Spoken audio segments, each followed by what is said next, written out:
Hey, David McGuffin here. Welcome to Showcasing Europe. We are beginning a three-night celebration of travel in Europe, and you'll maybe find out on the third night other parts of the world. Thank you guys for tuning in. This is a first venture for us.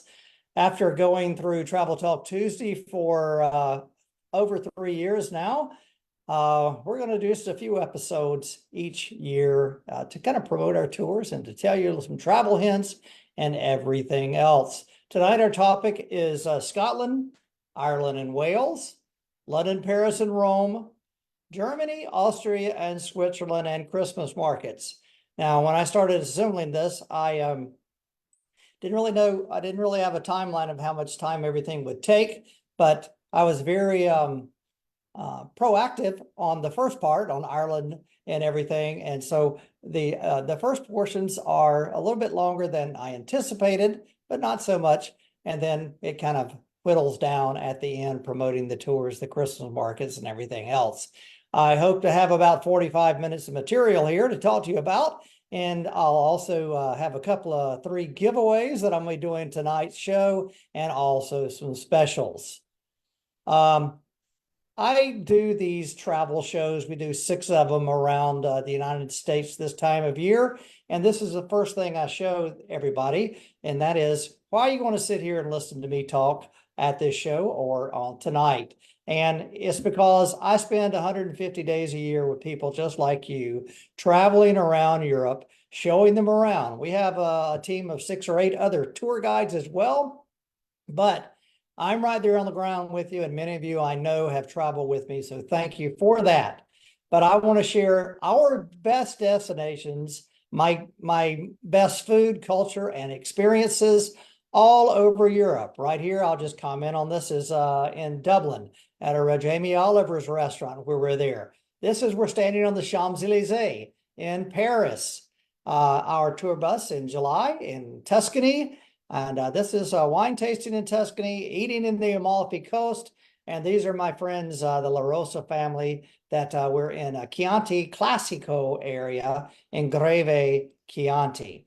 So my tours this year, we have opened up a few more destinations after the pandemic and all the hype on the war in Ukraine and everything. So we have 23 tour routes throughout Europe, and also visiting 17 different countries. They're all highlighted in green there. Tonight, as I already mentioned to you, we're focusing on Ireland, Scotland, and Wales. London, Ireland, Scotland, and Wales. So those are 3 different type of tours. London, Paris, and Rome is 1 tour, 4 nights at each city.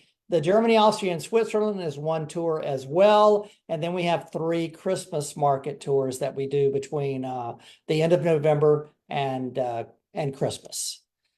All of our tours are all-inclusive, and sometimes I forget about to mention this with folks like you, because maybe many of you have been with me before on Travel Talk Tuesday or on my tours, and you know what's included. But you could see that we limit our people on the trips to 18 passengers.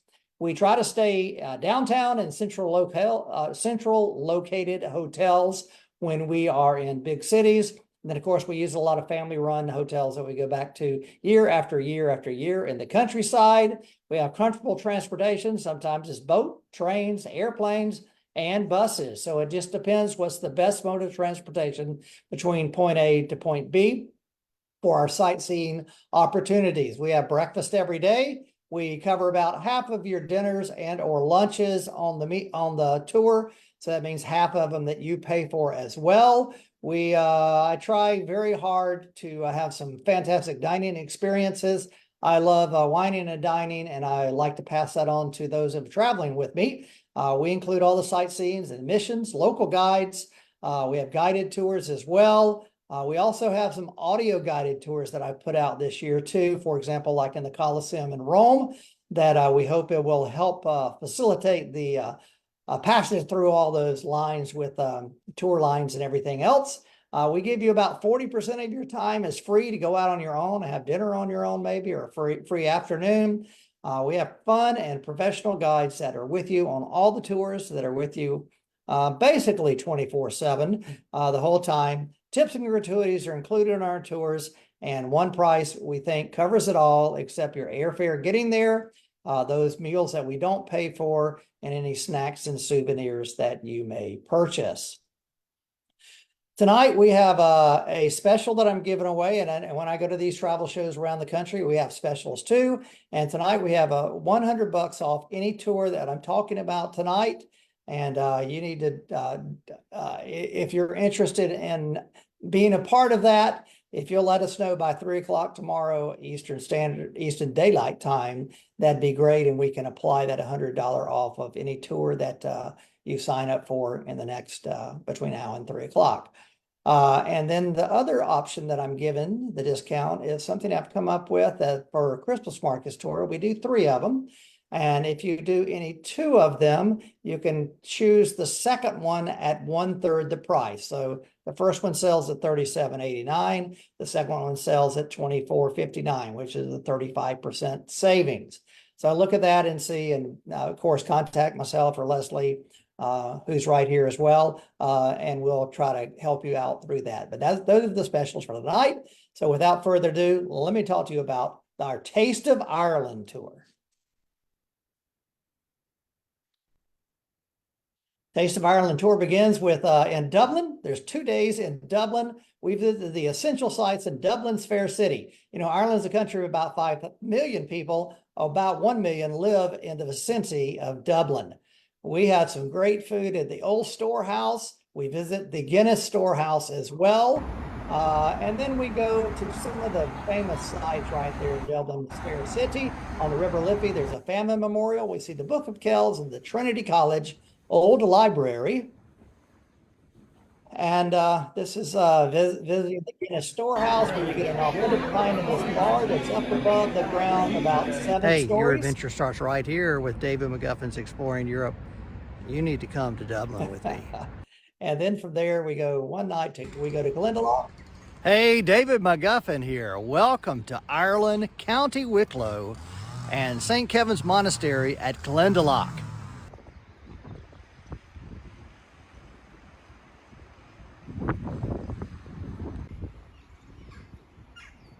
There are many of these monastic sites all over Ireland. The town of Kilkenny, they're famous for this Irish game of hurling, and of course, step dancing. You're likely to find a pub and live music anywhere you go in Ireland. They're really nice.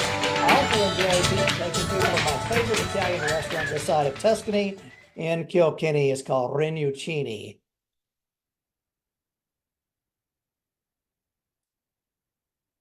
And just some of the food and wine that we have here. A fantastic meal right there in the heart of Ireland. We visit Blarney Castle. You know, that's kind of hokey, but some people like to go up to the top of that castle and kiss the Blarney Stone, like Wanda here. Listen. You missed it. That's it? I got 2 kisses. You probably get it. If you don't want to climb into the castle, the Blarney Gardens are beautiful, and that's what I enjoy doing, is walking around there. Blarney House, Blarney Castle. There's the stables there with a cafe. It's wonderful and beautiful to go and visit. We'll just spend the afternoon there, and from then we go on down to the west coast of Ireland, the Dingle. This is the town of Dingan, or in Irish, I'm Dingan. Dingle Harbor and the bay. It's, everyone says that's their favorite destination where I'm We do stay in one of these hotels right up here. That's Bar Strad at the top. But there are no shortage of pubs and restaurants in Dingle.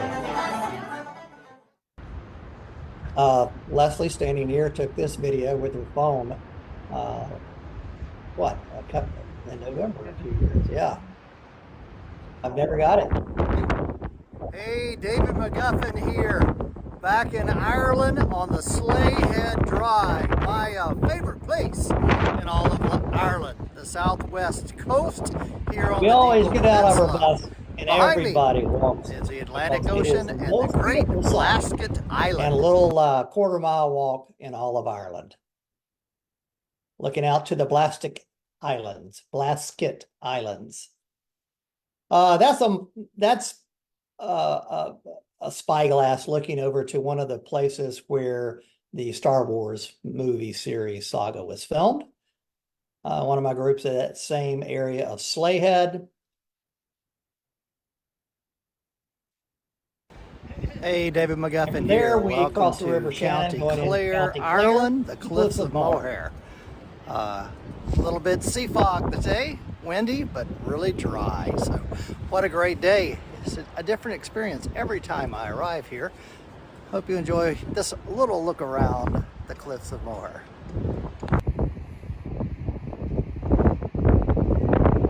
By the way, folks ask about traveling in Ireland, Scotland, and Wales in the summertime.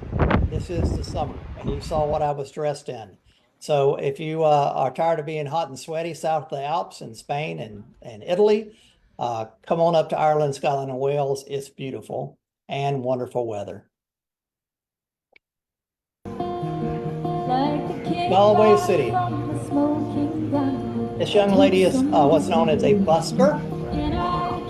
They're allowed, I think, 40 minutes in one spot. They have to move on the street. And these ghosts are treated like lovers and Galway is on the west coast as well. To the north in County Galway, this is the cathedral on the River Corrib and one of the main streets. We stay here overnight, and then from there we take one day and go out to the Aran Islands of Fishmore. And this is one of the wing ports called Dunangus. You can see us all there again in the summer, so it's nice and cool and chilly, but a beautiful place to go to the Aran Islands. And these ghosts are treated like lovers ain't helping me at all.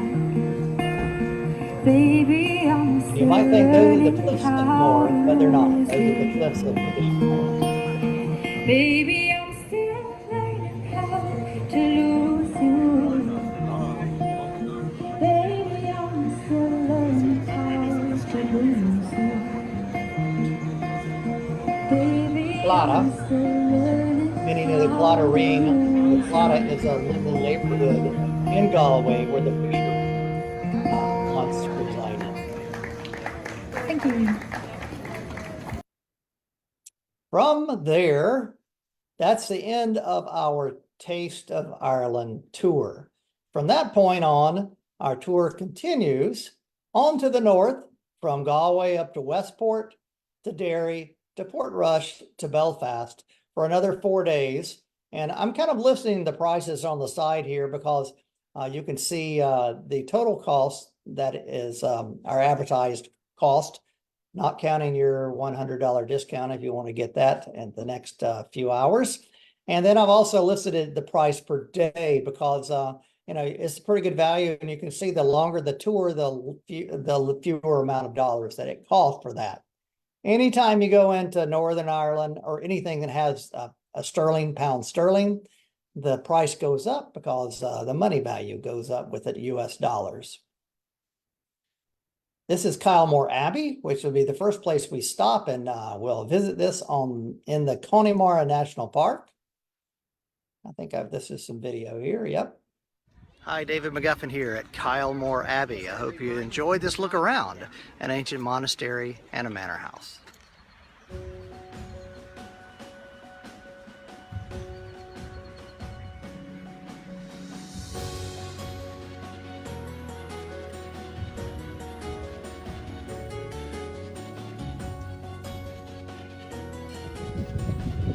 This neo-Gothic house, known as Kylemore Abbey, was built in the late 1860s by Mitchell Henry, a wealthy Englishman who built this.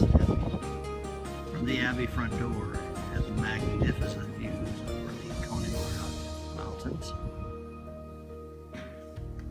The Abbey, the manor house, and everything is still an abbey by some sisters who came from Kent From after Calmore World Abbey, War I. your adventure starts right here with David McGuffin's Exploring Europe. And my favorite part, if the weather's nice, go down to the gardens. Hey, I'm at the walled gardens at Kylemore Abbey. These gardens were planted in the late 1870s by Mr. Mitchell Henry for his wife. It's one of the massive gardens here on the estate.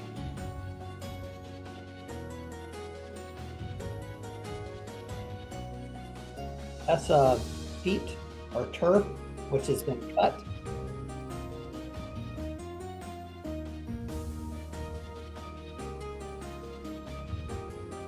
And you can see those majestic mountains all around in the Connemara National Park.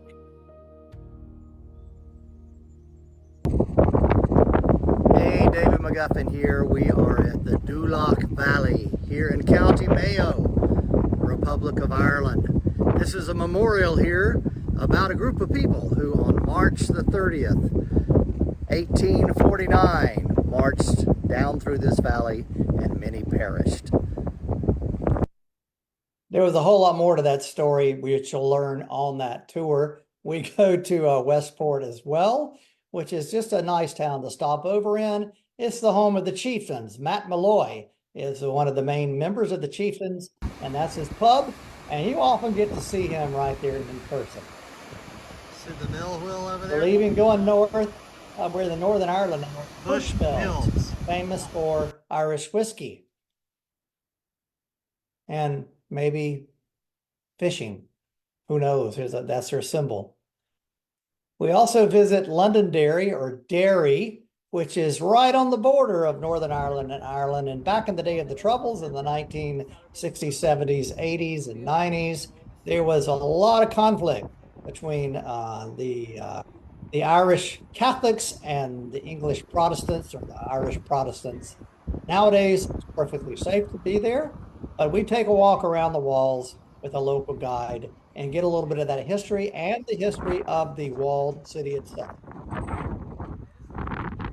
This is St. Augustine Church, or down here in Florida, we call it St. Augustine. Hi, David McGuffin here on the far north coast of Ireland at the Giant's Causeway. I hope you enjoy this 60-second look around this magnificent example of God's handiwork. Geologists say that some 60 million years ago, when the Earth was forming and the tectonic plates were breaking apart, that a lava eruption happened in this area, and over a course of many thousands of years, these bauxite columns formed as the Earth's core. This place is amazing. The Giant's Causeway. And right near there is this little bridge. David McGuffin here, kind of jogging along the Ulster Way. Behind me is the northern tip of the island here of Ireland. And there's a little rope bridge that goes out to the very tip where salmon fishers used to string their nets to catch the salmon coming across from the North Sea into the Atlantic.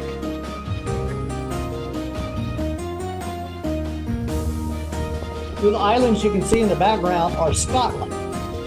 We're not far across there from Northern Ireland to Scotland.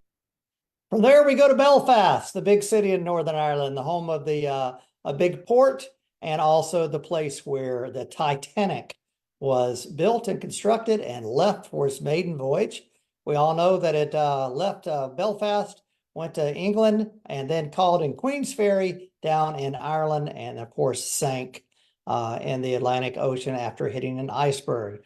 Belfast is also a wonderful city. It's very, very English Georgian, Victorian looking, with a lot of Georgian architecture as well, plus modern architecture. So we spend a couple of nights in Belfast here on this tour, and spend a whole day touring with a local guide here in Belfast City. And from that point, the tour ends, and it's a quick bus ride all the way back down to Dublin in about 2 hours and 45 minutes. Okay, before I go any further here, I know I said I was going to give some giveaways, and Charlotte mentioned that I better do some giveaways. So let me tell you what I've got here. I'm not promoting Delta Airlines, but that's all we fly because, you know, in order to get some perks, you have to jump through the hoops with any airline. And so we fly Delta Airline, and this is their current amenity kit that Delta Airlines has. And I've got a few of those to give away. It comes with some hand lotion and lip balm, a toothbrush kit, earplugs, which I've never used, by the way, because the headphones are pretty nice. A nice pen that is made of bamboo, I think, and an eye mask, which I've never worn either. And so we're giving away that too. Everybody, we're giving away a few of these little cubes. Now, this looks like a pill that you take, but let me see if I can demonstrate. It's kind of a cool thing. You put a little water on it.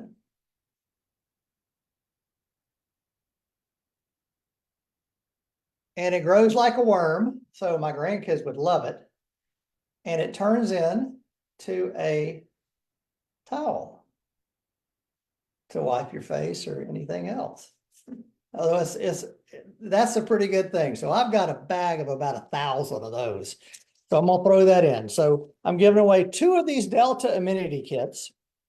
And then also compliments of my friends at Elbow Bus in the Netherlands. And many of you maybe have gone there. This is a wall charger kit and it's got all kind of adapters to go in there and everything else. So compliments of Elbow Bus Trailways from the Netherlands. I'm giving that away tonight as well. And here's how this is going to work. When I tell you the first one to text, email, or message me, whatever you're using, is going to be the winner. Now I'm going to give you my text number. The rest of you, if you're watching on Facebook, it's easy to message, but my text number is 904-612-8149. I feel like those 1980s telemarketers, right? But that's what we're going to do. So the first thing we're giving away is the first Delta amenity kit that we have to give away, along with a few of those little towel pods. Okay, so we're going to do that. I'm going to move on to Ireland, Scotland in 14 days. This tour begins in Edinburgh. Edinburgh is the capital of Scotland, but Scotland is really part of England. It's noted for this castle that's up on the hill. And it is a fantastic castle that's been built over the course of about 1,400 years. This is also one of the hotels in the new town and a brand new area shopping mall between the old town and the sea. We're looking here on from the castle in Edinburgh, and I'm looking toward that new area. That's actually the top of a mall that was built in the old historic area. Hello everybody, David McGuffin here. I am at Edinburgh Castle here in Scotland. A beautiful day, looking out on the top of the very high summit of the castle, St. Margaret's Chapel, the oldest building, right here behind me, built in the early 1100s. And you spin around out way here behind me. I'm doing a selfie, so it's no big deal. Way here, right here, way behind me is the Forth River, the Firth of Forth, and an island out there as well. So I'm kind of looking to the southeast in that direction. But Edinburgh Castle is illuminated in the sunshine today. Hey, David McGuffin here in Edinburgh, Scotland, right? Beginning my Scotland and Wales tour. You might want to look this up and be a part of it. St. Giles Cathedral right here behind me. Having a great time on 2 days in Edinburgh, 3 or 4 days up in the Highlands of Scotland. Over on the west coast, we go to the Hebrides Islands, and then down to Wales. We're north of Wales for 3 days and include a day in Keswick, or the English Lake districts. Check out my Scotland and Wales tours, the best of Scotland and Wales, with David McGuffin's Exploring Europe. Your adventure starts right here. Hope you have a great day. Your adventure starts right here with David McGuffin's Exploring Europe. Hey, David McGuffin here. Today I'm coming to you from St Andrews Golf Course in St Andrews, Scotland. It is, the last couple of days of June 2022, and here on July 10th, just in about 10, 12 days from now, the 150th version of the Open will occur right here at St Andrews. St Andrews is also famous for being a town and a monastic site as well. And of course, you could see a beautiful sandy beach, which is uncommon as well in that part of Scotland. This is the burnt out monastery and church there in St Andrews that in the time of Oliver Cromwell in the late 1400s, the monasteries and churches were kind of proclaimed desolate and burnt down. My friend John, standing there on the bridge on the 18th hole of St Andrews. The Firth of Forth is that river that we were just looking at, and across there is Culross, is county or the Kingdom of Fife, the region of Fife across there, which is known for the best wheat producing area and all, the grain producing area in all of Scotland. It's also a quaint little town on the river that has a rich history. We'll spend a few hours there. Cylinder of stone right here. And if you're an Outlander fan, a lot of Outlander was filmed here as one of the villages in the Outlander series. This yellow building coming back, believe it or not, is a castle, manor house of the noble family. And every town in Scotland has a Mercat cross or a market cross. And this is it. And it has a specific symbol on it all over Scotland as well. Somewhere along the way in Scotland, you've got to have a visit to a distillery. And this particular one's in near Pitlarky called Blair Athol Scotch whiskey. But there are many of them that we go to all along the area in the north part Highlands of Scotland. Inverness is as far north as we go. It's located on the River Ness, which runs into Loch Ness. But it's a nice little town. We also visit the Culloden battlefield, where the Jacobites were defeated by the English army. Hey, David McGuffin here from Culloden battlefield, up near Inverness on Culloden Moor. This path I'm standing on is the government line, that it would be the British government front line. And then we'll kind of walk around here. It's kind of difficult to explain everything, but basically the Jacobites were annihilated here on this Culloden Moor, and at this battle that lasted about an hour in April 16, 1746, I believe is the date. Hey, good morning everyone from Loch Ness. A beautiful day here in Scotland. I want you to meet my friend here is Nessie, just here. And let me do a spin around. I'm standing at the Clansman Hotel here on the bonny banks of Loch Ness. We do a cruise on Loch Ness and come up to this castle called Fort Castle. It is also a ruined castle, but also on a very nice promontory. We made it to beautiful Urquhart Castle here on beautiful Loch Ness. This castle is in ruins. It's been fortified here on this little promontory, looking over the loch for, gosh, well over 500 years, and was finally abandoned in the late 1600s after the final rebellion and Jacobite uprising. Now it's just a beautiful place to disembark from the cruise and to head on your adventure up here in the Highlands of Scotland. From there, we go to the west coast, a village called Oban. And it's a jumping off point by way of those big ships you see to the Hebrides Islands, two of which we go to on a full day excursion to the island of Mull and Iona. In here today, I am in Scotland on the Hebridean island of Iona. It's a bit of a trek to get out here from Oban. We took a couple of ferry boats and have finally in a bus and finally arrived here. And this is the Abbey of St. Columba. Columba established this abbey in the middle 500s, and it's known, most importantly, as being a monastic settlement and also the place where the Book of Kells was penned as well. Hope you enjoy this look around Iona Abbey here in Scotland. The Book of Kells is now on display in Trinity College in Dublin. We eat some good food up there. Leslie wouldn't like it because it's mostly seafood, but there's some good food in Oban.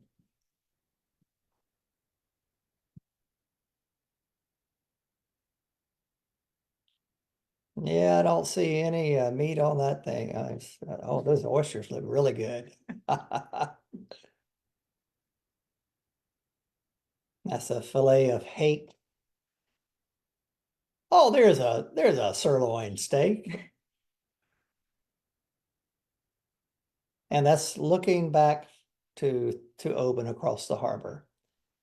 Okay, if you're doing the Scotland and the Scotland portion of the tour, it ends in Glasgow Airport. I'll see you off and you head back home. The tour continues if you're interested and moves on down to Wales. And in Wales, we go south, we visit the Lake District in England, and then we're 3 nights in North Wales.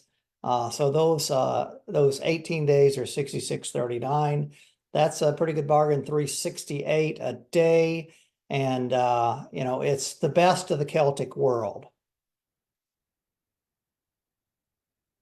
Keswick is the Lake District is where a lot of the English go on vacation, and they go for hikes and for walking. So you'll see many of them out there with their walking sticks, getting around. This is a group I had some years back.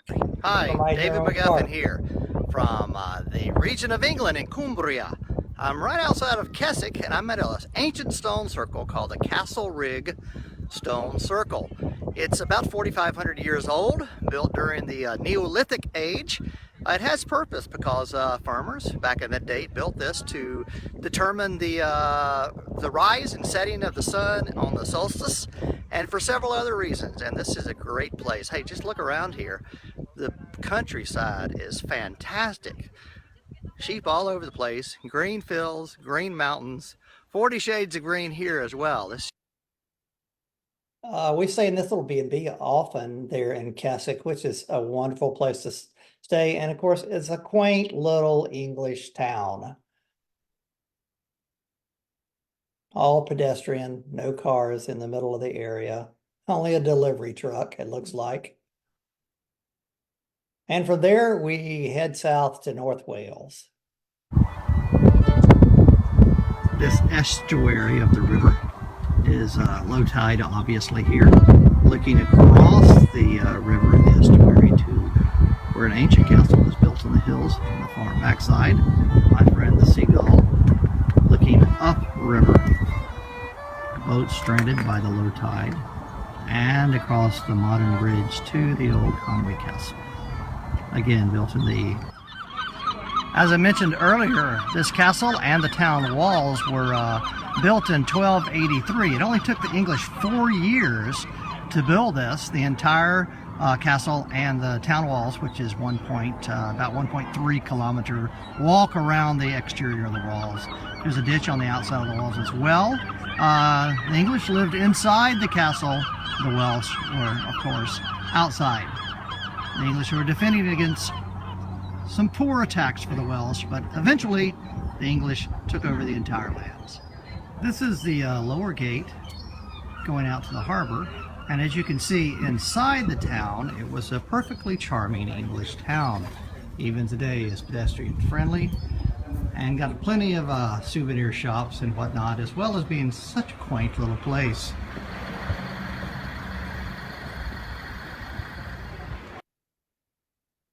There's also a English Gardens nearby called Bodent Gardens that we'll go and visit.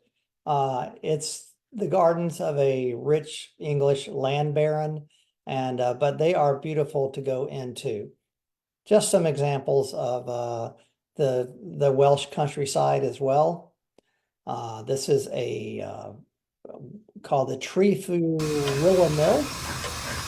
And then we'll also up in those wells railroad that goes around. Hey, David McGuffin here. Today the we're highest taking a peak ride of on the Mount Welsh Highlands Railway, starting in Carnarvon and taking about an hour and a half little trek up on the slopes of Mount Snowdon on down to the coastline. Hope you enjoy this adventure on the Welsh Highland Railway. If you've ever been on one of these steam railways in the United States, you'll understand that it goes slow. The scenery is beautiful. I've been on a few in the USA that go through some very jumpy areas, but there are no jumpy areas on this. It is all pristine beauty. These railways were made to transfer slate, which was mined in the area back to the seaside, and all included the parts of Europe and the world for roofs, shingles, and everything else.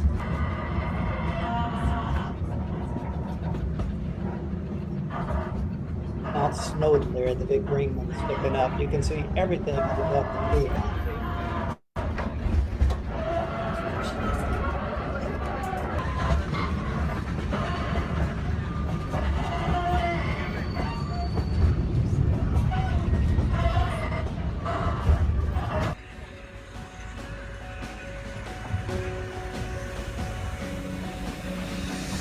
And we end up in a place called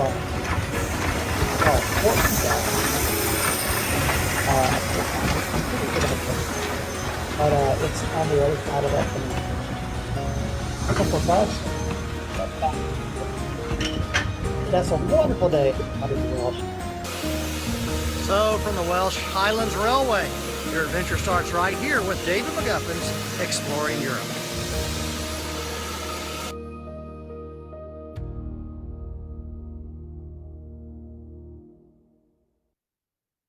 Keep in mind that $100 off anything that we're featuring tonight, valid through 3 p.m. Eastern time tomorrow.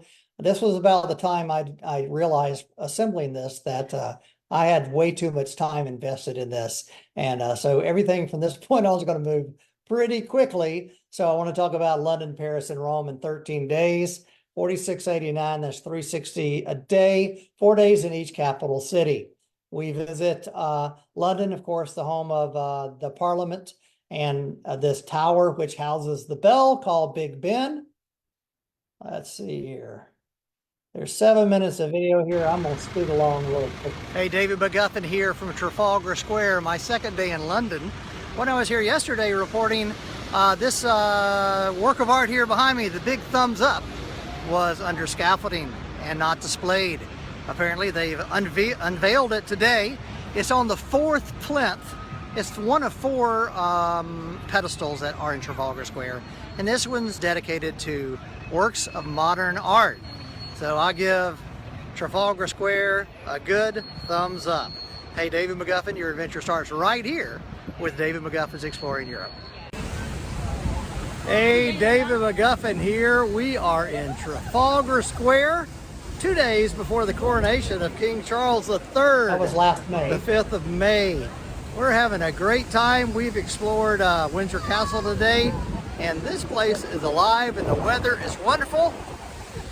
My friends John and Mary are back here behind us. We had a wonderful dinner with fish and chips and everything else, and we're heading back toward our hotel, but could not help but stop right here at Trafalgar Square. We do an open top bus tour, and this is from the open top going down through the main area near Piccadilly Circus. I'm glad I'm not driving. Hey, David McGuffin here again in London, England on a perfect day in mid-March. As you can see, we're near the House of Parliament. Westminster Abbey's right here behind me. We've just toured in that. Built first time in 1066, And still here, the House of Parliament back over here. And of course, the big clock tower here, housing the clock and the bell inside that rings on the hour, Big Ben. So I hope you enjoy spending a little time today wandering around London with me. Your adventure starts right here with David McGuffin's Exploring Europe. Inside Westminster Abbey, we have a guide that takes us in there and gives us a quick tour, about an hour, a little more than an hour tour through here, and cuts through all of the history and everything and hits the highlights of Westminster Abbey. Of course, London would not be the same without seeing Portuguese changing the guard, and like me as a banner up there, I like to get so we line up behind the van, parade over to where the guards change at Buckingham Palace.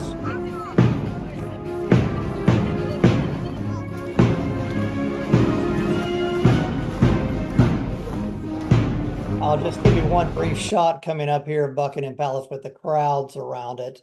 And so it's almost impossible to get up to the gate, but you can see the regalia and everything from those barracks where they begin to.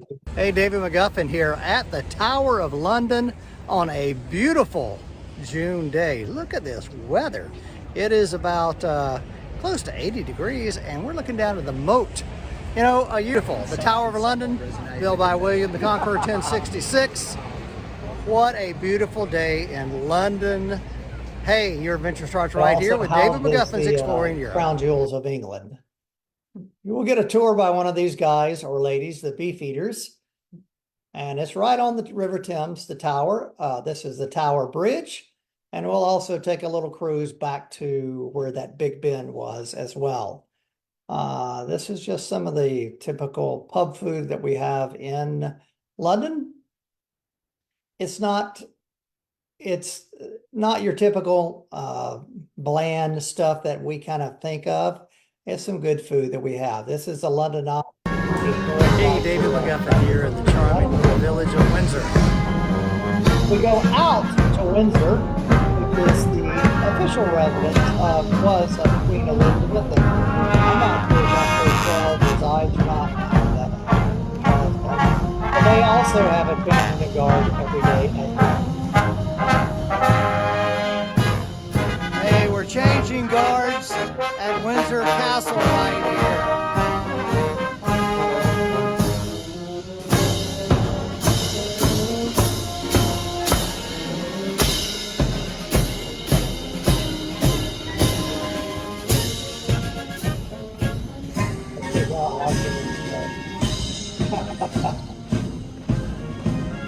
That's going inside the castle walls up to the main area.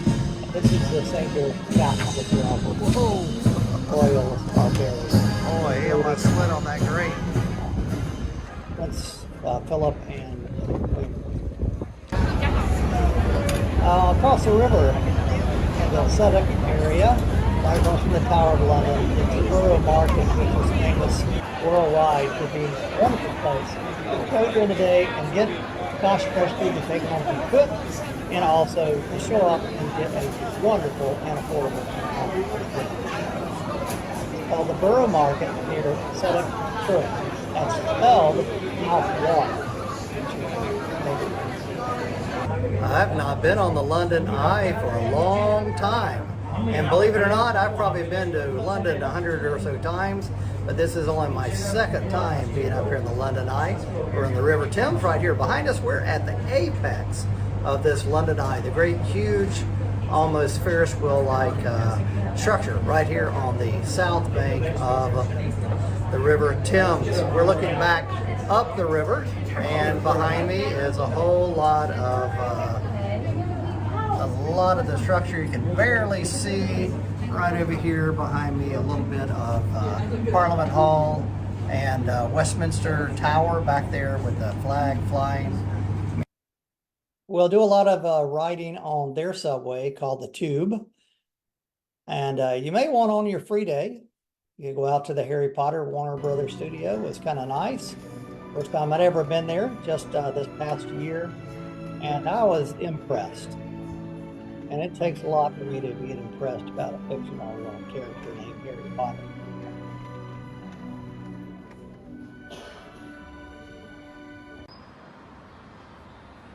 This is St. Paul's Cathedral in London City.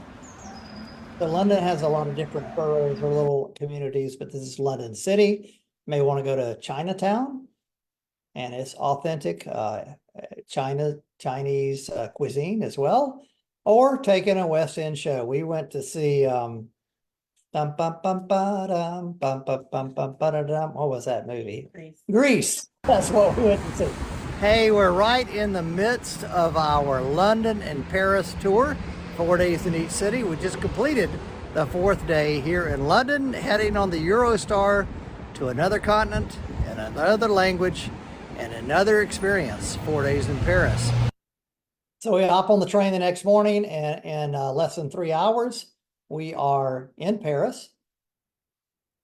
And this goes pretty quickly. A lot of people like to go to these places to get macaroons. This is La Doury on the Champs-Élysées. This is inside the big famous Louvre Museum, which is the castle of the kings and queens of France.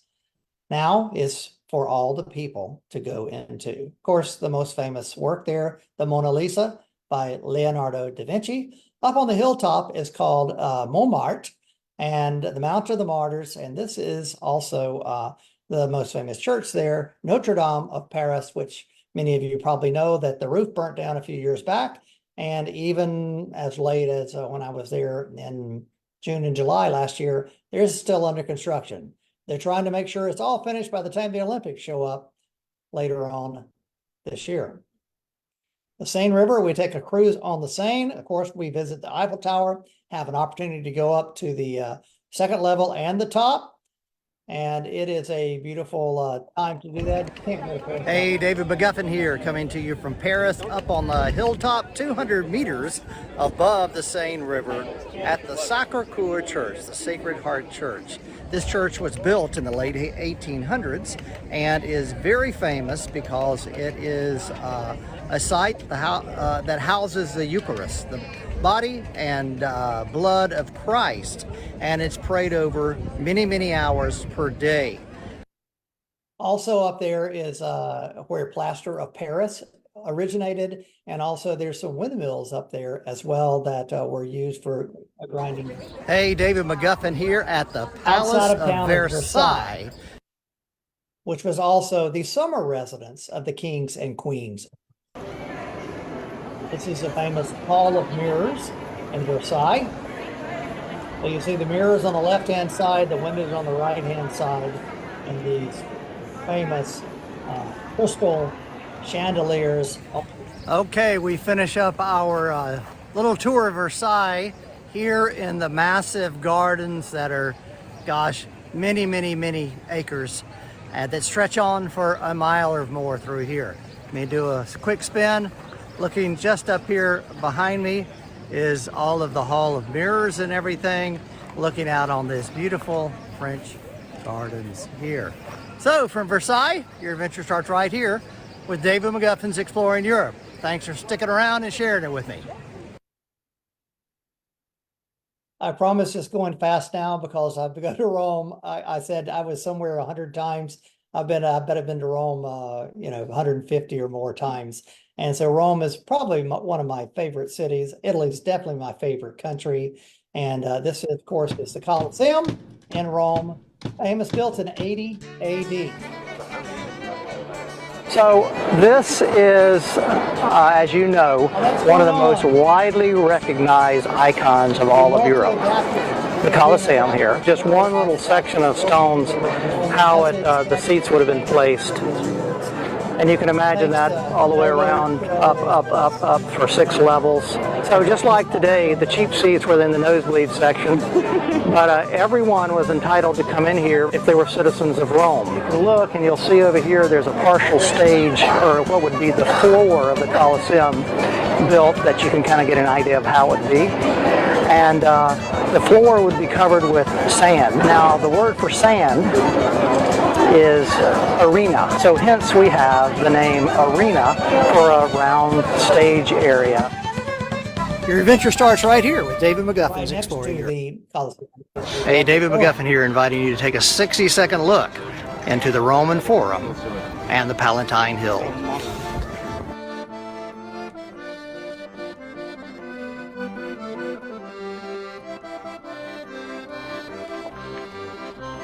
This is called the Palatine Hill. It's the hill where all the emperors had their palaces. And so there's successive layers of each emperor's palace higher and higher and higher. But it's one of the 7 hills of Rome as well, Palatine Hill. Everything is built upon everything here. The Renaissance facade of this church and the church itself was all built inside this Roman temple. See how high the green door is up there? So in the 1400s, that was ground level here. So people walked into that church to worship there. Hey, from high above the Roman Forum on the Palatine Hill, your adventure starts right here with David McGuffin's Exploring Europe. This is the Pantheon downtown, also built around 79 AD, and it was a worship place for many, many gods. This is Pantheon Square, and actually this is Piazza Navona. We've got a booking. We have a reservation somewhere. Thank you. Ancient Roman chariot racing track. Now a Baroque city center with some statues and fountains by Bernini right there. So I guess now we're back to the Pantheon Square. And I'm not sure if that fountain's by Bernini or not, but chances are if you're in Rome, it does have an ancient Egyptian obelisk there. Which, of course, you know, Rome conquered the Egyptians and floated many of them back to Rome and put them up. And then erected crosses on top of it to get rid of the pagan symbolism for Christian symbolism. This is inside the Pantheon. Of course, there's a hole in the top of it. And the Romans were the first to make a freestanding dome, which during the Middle Ages was totally forgotten how to construct until the time of Brunelleschi in the late 1300s, early 1400s up in Florence. I'm sorry, I did not realize there was so much about the Pantheon here, but I'm ad-libbing and practicing up on my tour guiding skills for coming up in April. Well, that's a beautiful photo. McGuffin here, still in Rome. So this is now we're at Piazza Navona.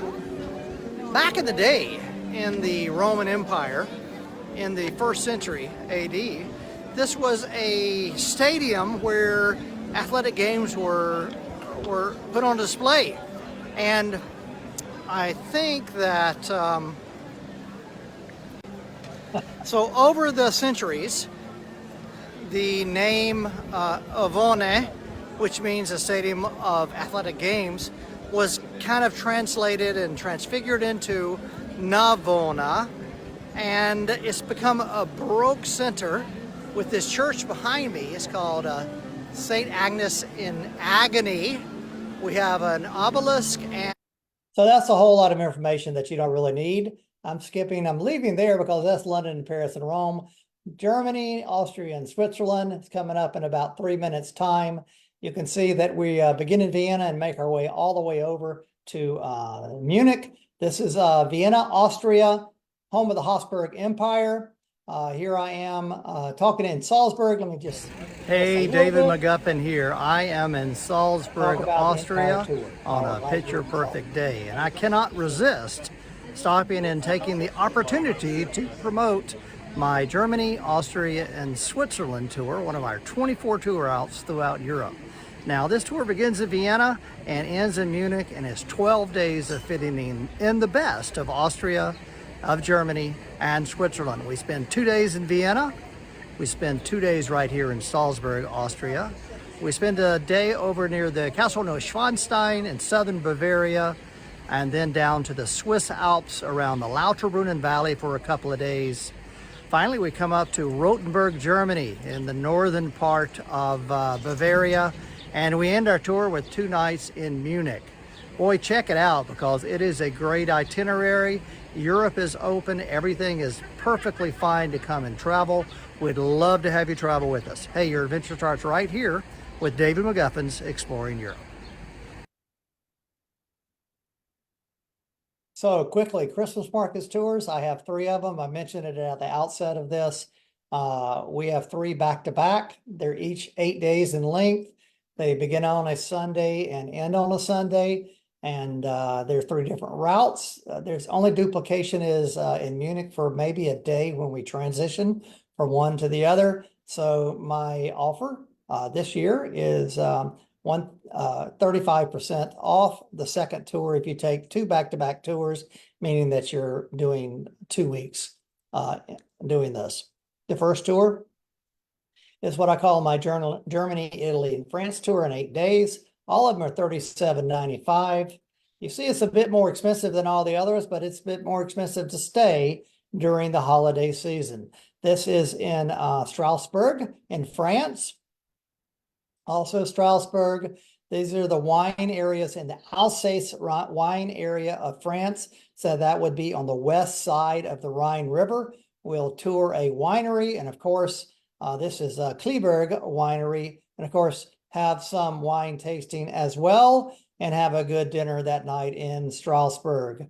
Strasbourg is the center of the Christmas markets in France, and they do a good job of decorating. Then we cross the river going to Germany. We visit the Black Forest, Cuckoo Clock fame, and this is Triberg Falls there. And this is the village of Freiburg with an F, Freiburg, Germany, and the big church of the Munster there in Freiburg.